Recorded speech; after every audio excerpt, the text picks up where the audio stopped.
So did you see the game last night where the Dallas Cowboys were?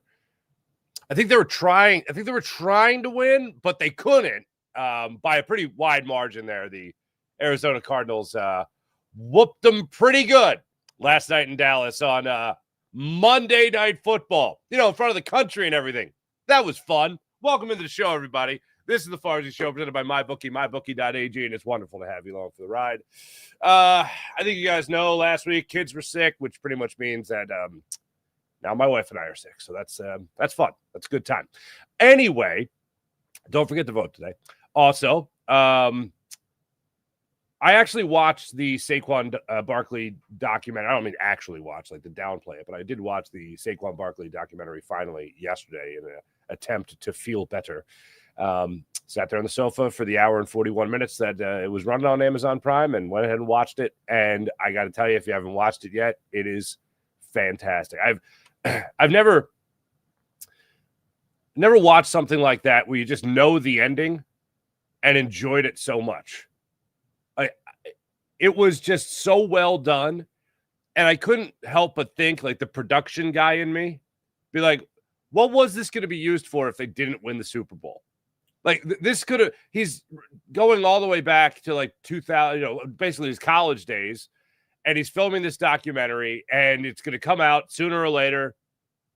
But it could have had a very different ending where he goes somewhere else and just gets paid more, goes to a different team, not the Eagles, doesn't win the Super Bowl, maybe not even make the playoffs again, doesn't have the same production that you knew he could have if he had a good offensive line. It could have gone so many different directions, but it literally went the best way. And it got me thinking, like, are there anybody else out there that they try to do these documentaries with and it just went flat where they couldn't use it? We'll get into that, tell you all about all that. And then yesterday, I heard some fallout from the Jaelan Phillips trade that I just don't understand. Like, I get a third-round pick could be a very good football player. But I can't help but think that this was the absolute right move to make for Howie Roseman. If it cost a third-round pick and you're going to have probably two other third-round picks, then I don't think this really cost you much. Especially when one of your biggest problems this season has been getting after opposing quarterbacks. And this guy can get after opposing quarterbacks. Jaelan Phillips is going to a defensive line, and this is where it's the absolute perfect fit. He's going to a good defensive line, and he could take them to the next level to make them great. Now, I think Jalen Carter, albeit the numbers aren't there to necessarily back it up when it comes to sacks or QB hits and hurries and all that stuff. Look, I get it, but it takes a lot to tango to make people successful on that defensive line. And when you don't have any threat at the edge rusher position to get into the backfield, especially with Nolan Smith being out, Zadarius Smith all of a sudden retiring, Josh Uche looks like he is a good role player on this defense, and he's supposed to be a brag as an offseason pickup. Yeah, that's not great. So you got to go out there and you got to get talent. And Jaelan Phillips has talent. Jaelan Phillips is an 18th overall pick 5 years ago. Miami, obviously. Miami kid going to the Dolphins as well after that. Got hurt at UCLA and then shut it down football-wise for a few years and then got back into the fold with Miami. So he's been through struggle. This guy wants this. He had an opportunity to leave it be. He came back, and he's put together a nice career for himself. Unfortunately, other than this year where he's played in 9 games, he's only played in 12 games in the previous season. So I would have previous 2 seasons combined. I would go ahead and assume that it's pretty safe to say that he really wants to be a successful football player again. And a guy he had success under, Vic Fangio, is here in Philadelphia. John Clark, as John Clark does, Johnny Airports caught up with Jaelan Phillips at the airport yesterday. Big Dom, of course, in the background. And Jaelan Phillips had nothing but great things to say. Nothing but great things to say about rejoining with Vic Fangio, reuniting with Vic Fangio, coming to a city like Philadelphia, and even gave his first Go Birds to the camera, which, of course, you got to enjoy. This is the perfect fit for a number of reasons. Like, you look at just winning your battles at the line of scrimmage. I've paid more attention this year to this. I think it has to do with Milton Williams not being here anymore, and Milton Williams still just being, really taking the bull by the horns, not having Jalen Carter next to him. I question how good he would be without Jalen Carter. He has been really good this year without Jalen Carter. And looking up and down the list, when you talk about defensive linemen, Milt Williams is winning 13% of his pass rushes at the line of scrimmage. That's a lot. That's 14. That's fourth best in the NFL. Then you got to go down the list there. At 13% also is Jalen Carter. Then for the Eagles, you know who else is at 13% on pass rush win rate? Moro Ojomo. So you look down this list and you go, all right, well, what's Miami doing? Nobody in the top 20. The Eagles have 2 in the top 10. And Jaelan Phillips is joining that defensive line. I think that's going to be pretty good. He's also going to have Nolan Smith out there, Jalix Hunt, who continues to get better. That's why I think this is the perfect move. It might not be the, everybody shut down national media outlets and talk about this one move made by Howie Roseman. It's not like some epic deal. It's not like that. But you talk about a guy that is not the Trey Hendrickson, that is not Myles Garrett, that is not Max Crosby. And you just talk about a guy that can come in here and do the job you need him to do when nobody else seems to be able to do the job. And people that you do have some confidence in doing the job aren't healthy enough to do the job. This guy can come in and do the job. He's got a great pedigree. He's, by all reports, he's got just a great football head on his shoulders. And he's hungry. Imagine you're with a team like the Miami Dolphins. That coach, Mike McDaniel's getting fired. He's going to get fired at the end of this year if he makes it that long. The GM is just let go. You have an interim GM now who is just starting a fire sale. And you go to the defending Super Bowl champions. And you go to your defensive coordinator that you had success with. I mentioned the numbers before. When you talk about what Jaelan Phillips has done in his NFL career, you look at the 1 year, 2023, and that was under Vic Fangio. 8 games under Vic Fangio. 6 starts, 6.5 sacks in that span. Now, obviously, when you look at the other numbers, 7 sacks, 8.5 sacks, those are better numbers. Those are also playing 15 games, 15 starts, 5 starts, but playing 17 games in that span. And you're talking about 8 games under Vic Fangio where he was on pace for career highs in sacks. Not too bad. That's the guy that's joining this Eagles defense. That's the guy that's going to link up with Jalen Carter and Moro Ojomo. That's not bad. That's pretty damn good, as a matter of fact. Now, the other thing is the Eagles, aside from only having 16 sacks on the season, the fewest in the NFL, I think, is 10. The most is 40, I believe it is. So, yeah, it hasn't been great. 40 sacks by the Denver Broncos. We're familiar with that here in Philadelphia. And then the Philadelphia Eagles have 16. The Jacksonville Jaguars have 10. Not cool, man. Got to improve upon that. Then when you talk about just overall rushing defense, the Eagles have been terrible in that category. This is a guy that could also win his battles at the line of scrimmage in the run game. And you talk about a guy coming in here who could certainly help these efforts. He is ranked 7th in the NFL, winning 31% of his run blocking battles at the line of scrimmage. That's pretty special. So he helps in just about every category. He doesn't just have that one. So he's not that one trick pony that's just going after the quarterback. He can make lines. He can make plays at the line of scrimmage. So this is a great move by Howie Roseman. And I think this is going to pay huge dividends as the season goes on.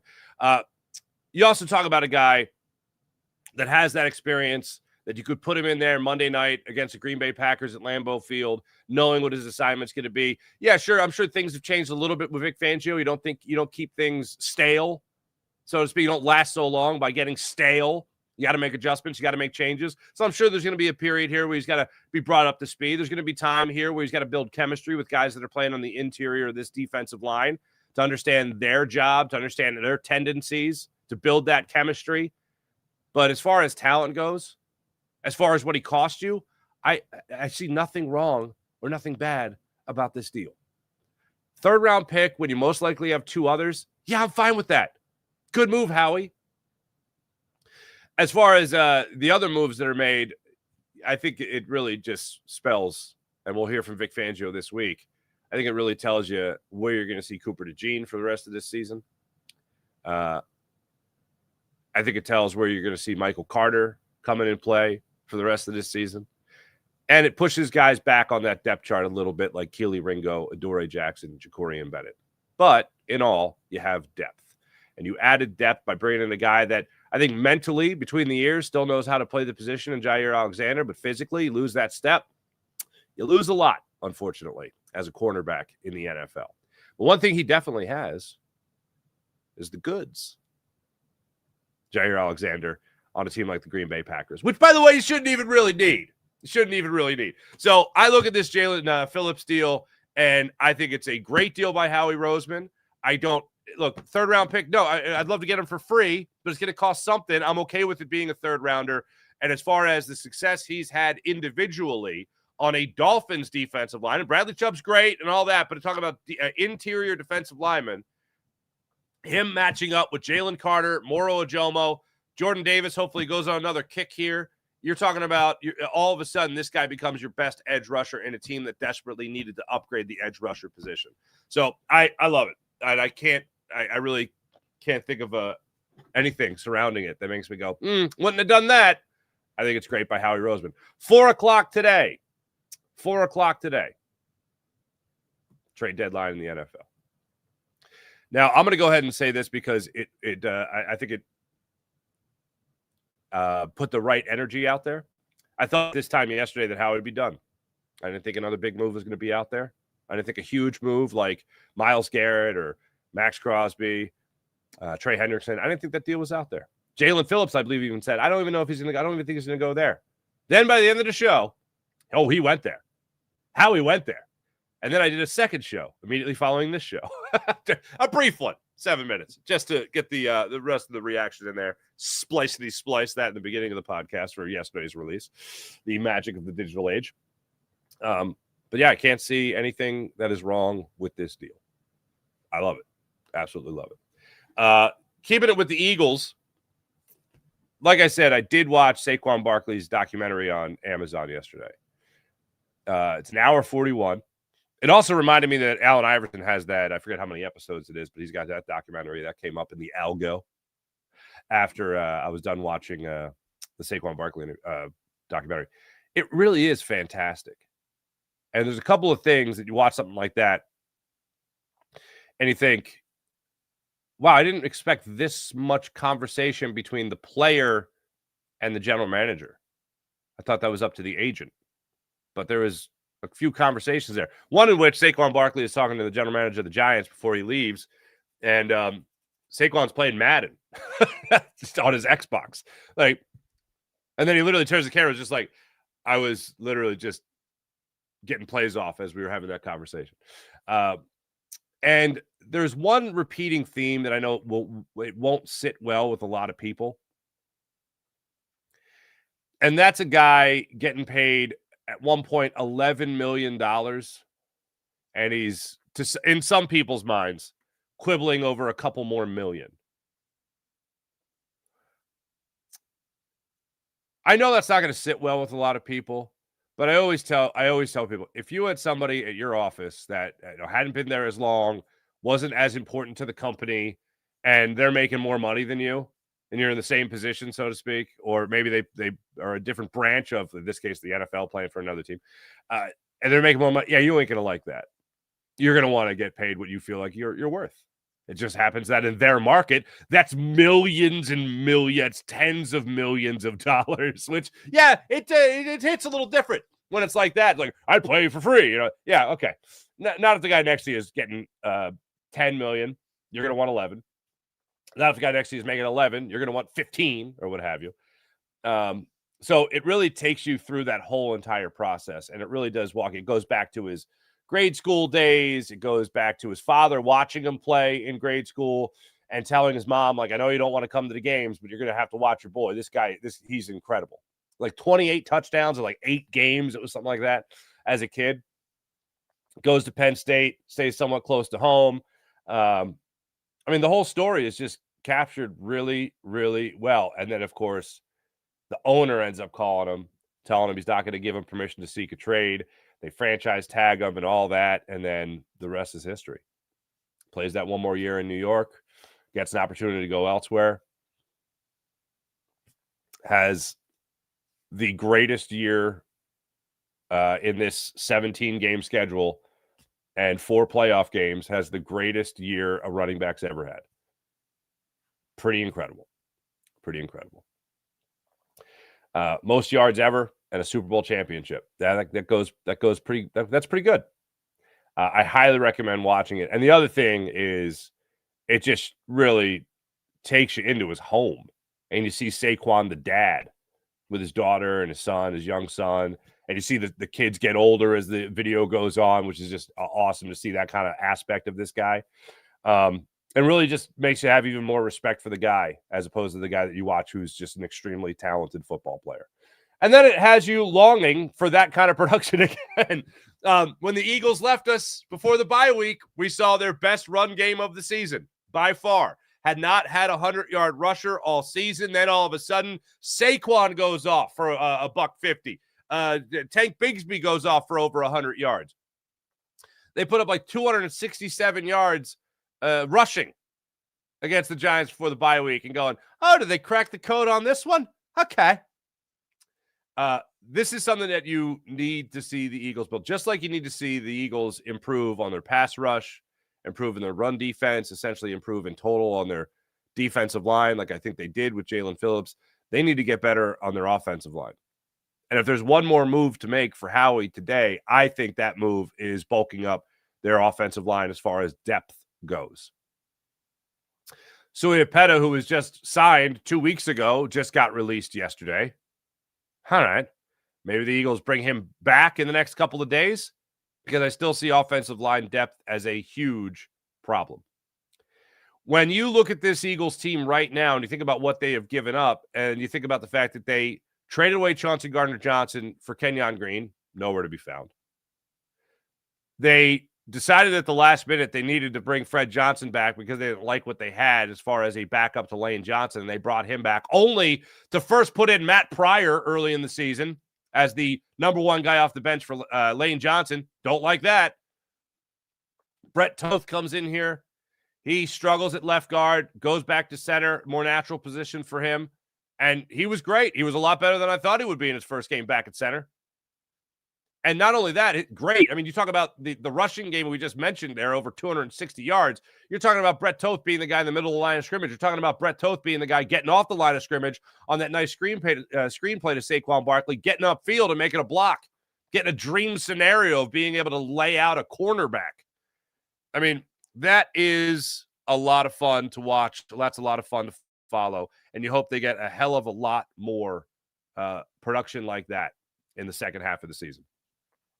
If there was a come to Jesus moment over the last over the last 7 days during the bye week, I don't know what that would have been. I think it had to do with improving the personnel. I didn't have an overall problem with a lot of philosophy. I gave you guys my overall wish list when it came to this Eagles team, and one of the number one things on there was no drama. I don't want to be hearing from A.J. Brown. I don't want to be hearing about targets. I don't want to be hearing about using me but not using me. I don't need that. Let's move on from that as fast as humanly possible. Let's leave that before the bye and not take it with us through the bye. Obviously, getting better in the run game, getting better in the pass rush, all things that I wanted to see from the Eagles. And also you wanted to see Howie Roseman, because through the bye week, you have the tail end of the trade deadline and what moves the Eagles were going to make. Clear cut. Jaelan Phillips, the best one. Michael Carter provides you with a lot of optionality at the outside corner spot and also at nickel. And maybe, not guaranteeing, not betting on, but a little bit maybe, at the safety position when you talk about Cooper DeJean potentially moving out there as well. Sporadically. Certainly not a regular thing. And Jair Alexander is still a guy that has, like I said earlier, just still has it between the ears. But just when it comes to the physical ability, it's not a huge upgrade. It's not a huge upgrade. So if you talk about this team changing defensively with Jaelan Phillips now as your edge rusher number one, you talk about Nakobe Dean also, by the way. Don't want to leave him out now that he's healthy and back. Jahad Campbell moving more to that edge spot. Cooper DeJean moving more to an outside corner full-time as opposed to nickel. Bringing in a guy who's got plenty of experience playing the nickel position in Michael Carter. Yeah, I'd say you made some upgrades there through the trade deadline. The trade deadline isn't even here yet. 4 o'clock Eastern time. Now it just comes to the offense finding a way to get it clicking, to finding a way to get it moving. You beat the Vikings. Good hustle to you. Carson Wentz was the quarterback in that game. As we know, Carson Wentz, not that good. And he certainly put up a lot of numbers against the Eagles defense. But getting the offense on track, hitting momentum, hitting a stride, carrying what they were able to build in their 2 games leading up to the bye week, through the bye week, and into Green Bay for Monday Night Football. I look forward to all that shaking out. Your Philadelphia 76ers have a huge test tonight against the Chicago Bulls. Chicago Bulls coming to this game tonight against the Sixers. 8 o'clock tonight. Jared McCain, probably playing in tonight's game. The Bulls coming to the game at 4-0 at home, 5-1 overall. The 76ers coming to this game 5-1 overall, 3-0 on the road. That's exciting. We have seen an extremely up-tempo style of play from the Sixers. The type of thing that's like, we talk about it in baseball all the time, where it's just like, oh, you don't go up to the concession stand when Kyle Schwarber's at the plate or something like that. You never know what can happen. I feel like the Sixers get a defensive rebound and you don't want to blink because that ball is going to be down the other end of the court faster than you can imagine. And you're going to have a corner 3 spot up from Kelly Oubre. You're going to have a slicing layup from Tyrese Maxey. You're going to have an alley-oop to VJ Edgecombe. Like, there are so many different things that this Sixers team can do in transition that is phenomenal. And now, with the likes of Tyrese Maxey, an early MVP candidate, way too early MVP candidate. Now you're talking about VJ Edgecombe as the early Rookie of the Year candidate, but by the way, by a mile right now. Cooper Flagg had like 12 points last night. Yay! And now you're talking about Quentin Grimes being a solid guy off the bench, great guy off the bench, actually. And now with those guards, including a smattering of Kelly Oubre, essentially, as well, you're adding Jared McCain to that. Yeah, this is going to be fun. This is going to be a whole lot of fun. If he's up and running tonight, literally against the Bulls, it's going to be a good time. It's going to be a real good time. So that tips off at 8 o'clock tonight. Bulls, by the way, are favored by 1.5 against the 76ers. That's the way that one's breaking down. Joel Embiid is up and running for tonight's game. He'll be out there, which makes you think that, of course, he will not be out there against the Cavaliers for tomorrow night's game. And Paul George still on the mend. That's the way that's working for the Sixers. Let's get into the chat check. But first, let me tell you about the great people at the Game Time app. Download the Game Time app. Create an account. Use promo code Farzy and get $20 off your first purchase on the Game Time app. If you want to go to the game, the concert, the comedy show, the Game Time app has you covered.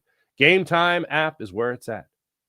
Download the Game Time app, create an account, use promo code Farzy, get $20 off your first purchase, and don't forget about the Game Time guarantee. Always 100% authentic tickets at the Game Time app. You also view your seat before you buy it on the Game Time app. So you know what that does? That takes the guesswork out of buying tickets. So download the Game Time app, create an account, use promo code Farzy, and get $20 off your first purchase on the Game Time app. How about PHL Sports Nation, Philadelphia Sports Nation, enhancing your Philadelphia sports fan experience across all social media and blogs?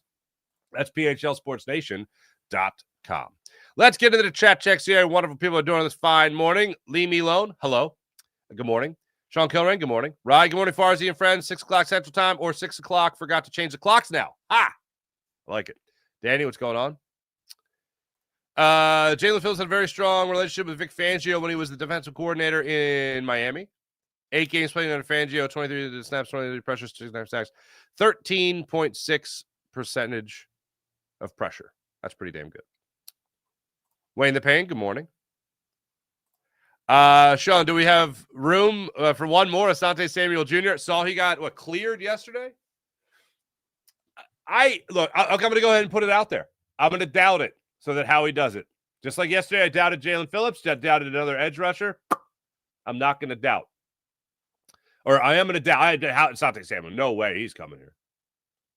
Then you talk about an outside corner. Keep Cooper DeJean. You keep one of the best nickels in the game as a nickel. That works out pretty well. I like that. Also, did I mention this yesterday? I don't know if I did or not. At his last press conference last week, Vic Fangio was asked about the influence he has with Howie Roseman before the trade deadline. And he said, minuscule. Liar. In the best way. April. Morning, April.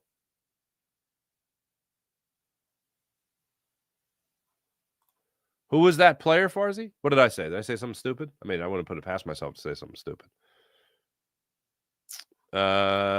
Don't care about the third pick. Win now. Figure out the rest later. Thank you, Natalie. You and I are on the same page there.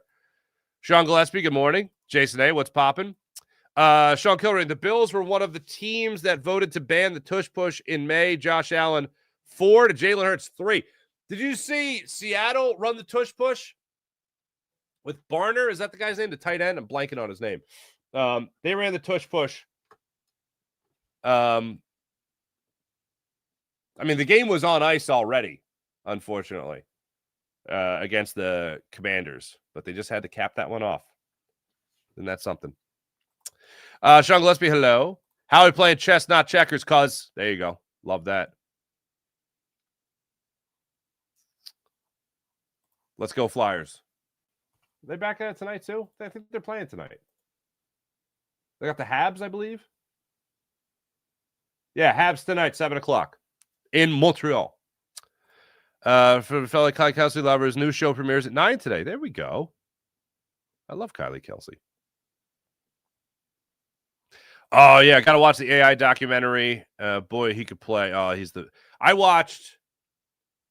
So Lil Toots has really been interested in basketball lately. She's been watching the Sixers with me. Like, it's the first time she's actually, like, sat next to me on the sofa and watched a game. And she's done that for just about every game this year so far. And I said at halftime of one of the games, I said, do you want to see the guy that, I grew up watching? She goes, yeah. And I put on Allen Iverson highlights, like his top 10 plays of his career and all that. And she was blown away. She said, I don't know how many, it was like a 5-minute video. She must have asked me 10 times, how is he so good? How is he so good? I was like, he's just good. He's just great. It's a Hall of Famer. Electrifying. So she loved that. Oh, Jason, you went to bed before the Cowboys blew it. I mean, they didn't even blow it. They were just terrible the whole game. And I saw Jerry. So Jerry Jones yesterday gets asked about, he says, I got a trade coming up. We're going to do a trade. He's got a little higher pitch thing, a little higher pitch Texas thing going on. And Arkansas, that kind of guy. Sorry, not Texas, Arkansas. And he was like, we got a trade, but I can't tell you. I was like, no, come on, tell us. Like, no, can't do it. And then a reporter pushed him on it after the game, like, hey, well, how about that trade? You still got that trade done? And he's just like, well, and he's like, well, why would you say you had a trade done if you didn't have a trade done? Was the trade contingent on whether or not you won or lost this game? Well, all right, Jerry, you got nothing. Basically, that's how that one went. Cousin. What's up, cousin? Oh, Rowland. Or Rowland? I'm delayed, but that Saquon doc ended the way the Kelsey doc should have ended. So true. So true. Wow.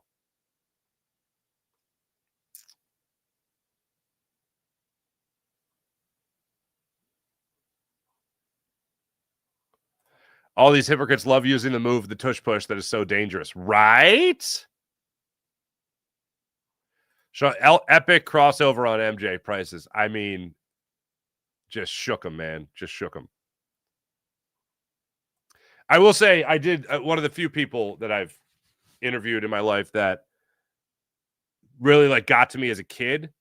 Like, okay, tell 14-year-old Mark that he's interviewing Allen Iverson, that kind of thing. That'd be pretty cool. So I got to interview Allen Iverson and Ice Cube actually when they were pushing the Big Three contest, the Big Three basketball tournament.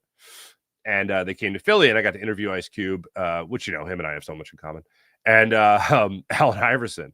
So it was a pleasure to interview both guys. But obviously, I was sitting next to Allen Iverson, and I just got to say, hey, just so you know, I'm a kid that grew up in this area, and you were my era, man. It was thanks for all the joy in watching you play. And I'll never forget. He probably gets that all the time, and he acted like I was the first person to ever tell him that. Like, he couldn't have been nicer, and that was so cool. I did ask him if we could film a step over, and he goes, "Oh, I don't want to do Tyronn Lue like that." And I was like, "All right." And then I see the bet commercial, and he's stepping over that dude. Come on. Anyway, yeah, love AI. So that was a good time. Thanks everybody in the chat. You guys are great as per usual. Hey, more of me coming up momentarily with Locked On 76ers. Again, you got Sixers tonight, 8 o'clock. Flyers at 7 o'clock. Go ahead. Watch the Flyers tonight. Watch the Flyers for an hour, and then flip over to the Sixers, and then catch me and Keith Pompey tomorrow morning breaking it all down for you. Thanks for listening. Thanks for watching. My name is Mark Farzetta. This is the Farzy Show presented by MyBookie, mybookie.ag. Back with you guys tomorrow.